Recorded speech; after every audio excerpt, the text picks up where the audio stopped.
Are the classics classic for a reason? Let's find out. This is my first reading of Jane Eyre. I haven't read the book, I haven't read the manga, so we're going to be experiencing it together. Looking forward to it.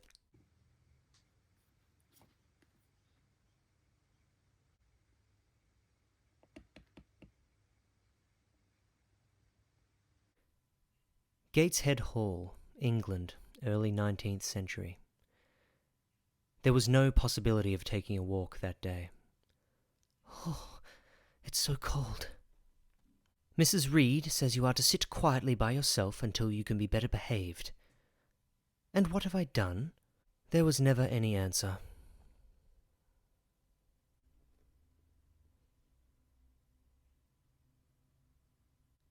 Why could I never please, no matter how hard I tried? It's raining again. My name is Jane Eyre. My parents are dead. My aunt, Mrs. Reed, has raised me for most of my 10 years. The arrangement made neither of us happy. Hey, Madam Mope. Where the dickens is she? My cousins often bullied me, especially the eldest, John. Their father passed away when they were very young, and my aunt is blind to their bad behaviours. She is in the window seat, to be sure, John. I knew that. You didn't need to tell me. I had better do as he says. He'll hurt me a lot if I don't obey him. There you are, you naughty girl. What do you want? Say, what do you want, Master Reed? Ha! This was for your imprudence in answering Mamma a while back. What were you doing behind the curtain? I was reading. Give it back! How dare you read our books? You are a dependent. Mamma says your father left you no money. You ought to beg, and not live here with gentlemen's children like us. I'll teach you to rummage through my bookshelves. Wicked and cruel boy. You are like a murderer. You are like a slave driver. You are like the Roman emperors. How dare you say such things to me? I'll tell Mamma. But first... They are going to fight. I will fetch Mamma.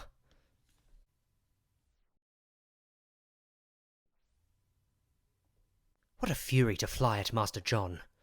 Did anybody ever see such a picture of passion? Rat! Rat! Take her away to the Red Room and lock her in there. Let me go! For shame! Striking your benefactress's son, your young master. What shocking conduct! Master? How is he my master? Am I a servant? No, you are less than a servant, for you do nothing for your keep. If you don't sit still, you must be tied down. Miss Abbott, use your garters to tie her down. Yes, Miss Bessie. Don't take them off! I will not stir!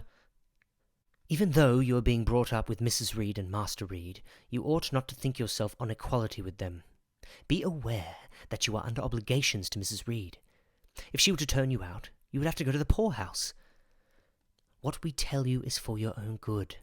If you are useful and pleasant, then perhaps you would have a home here.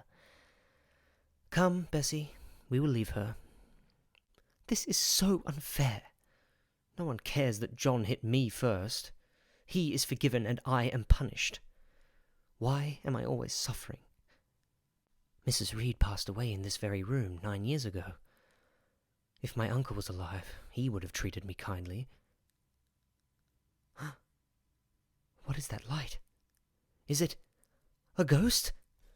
Ah! Miss Eyre, what a dreadful noise. Let me out! A ghost is coming! This is another of her naughty tricks. I will die if I stay here. What is all of this? I gave orders that Jane should be left in the Red Room.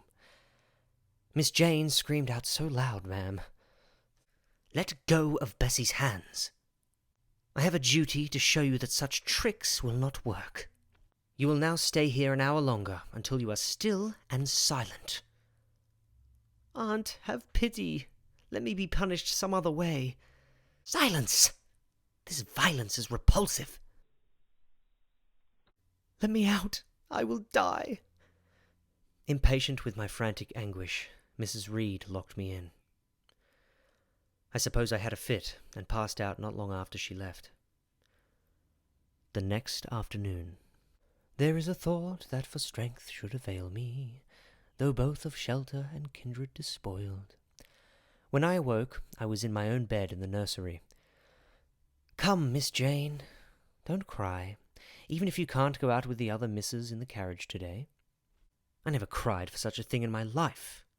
I cry because I am miserable. Oh, fie, miss. It is true. I am an orphan and unloved, and I've been shut up with a ghost. Ghost? What are you, a baby? You are afraid of ghosts? Mr. Lloyd.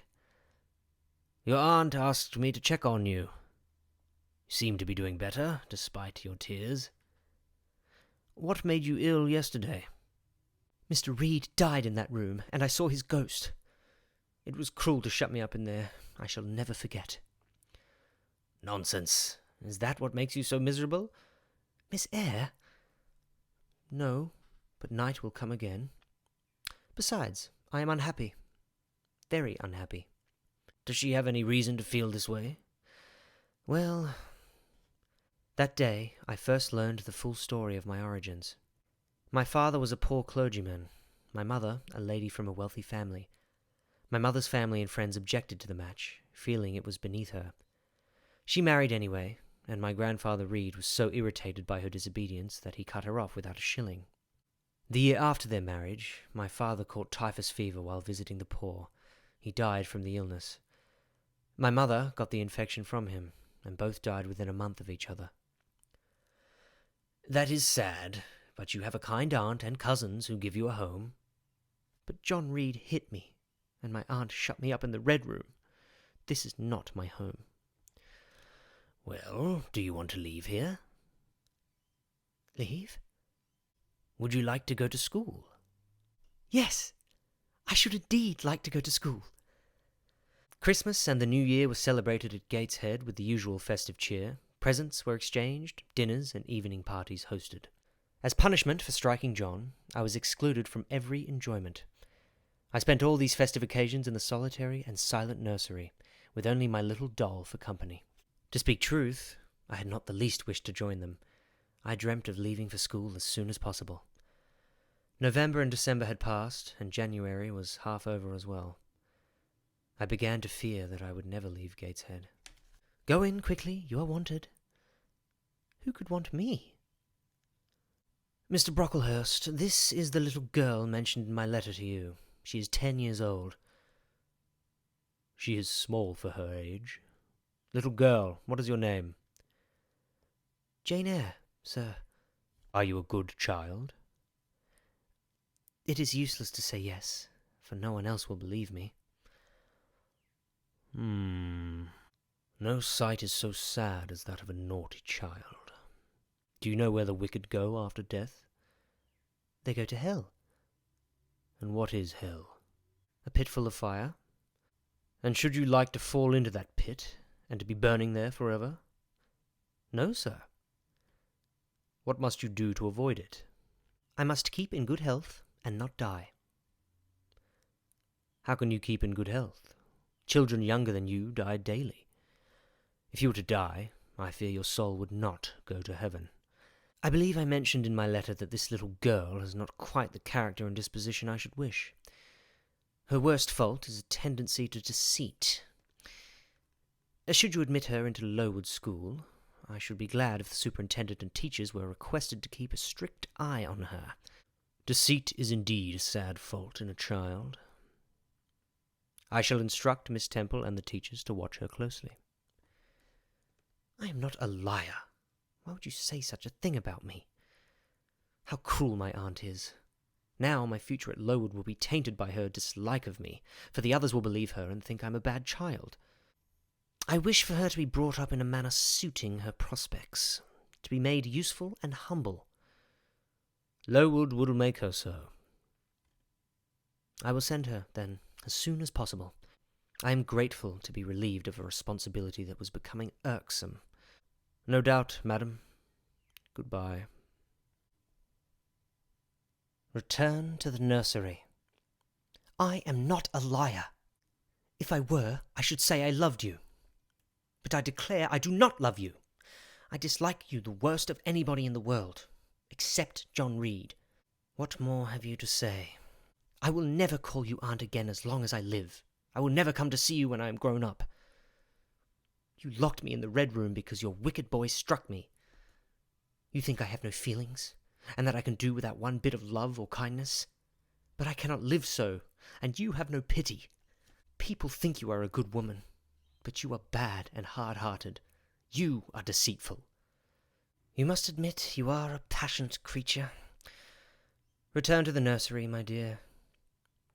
I am not your dear. Send me to school soon, Mrs. Reed, for I hate to live here. The fierce pleasure of my first victory subsided in me as fast as did my racing heart. Half an hour's silence showed me the madness of my conduct. Perhaps I am not the sort who can live in harmony with others, so I shall always be disliked and scorned. I departed 4 days later, rising at 5 o'clock to catch the coach that passed by Gateshead. Bessie was the only other person awake. I was too anxious to eat anything, so she wrapped up some biscuits and put them in my bag. "Will you bid Mrs. Reed good-bye?" "No!" "She came to my bed last night when you were gone down to supper. She said I need not disturb her in the morning, but that she had always been my best friend and that I should be grateful." I covered my face with the bedclothes and turned to the wall. She has never been my friend. She is my foe. Oh, Miss Jane, don't say so. Goodbye to Gateshead. Be safe. Ah, be sure to take good care of her. Aye, aye. Lowood School, how wonderful! I will make so many friends and gain the respect of my teachers. How naive my hopes seem upon reflection.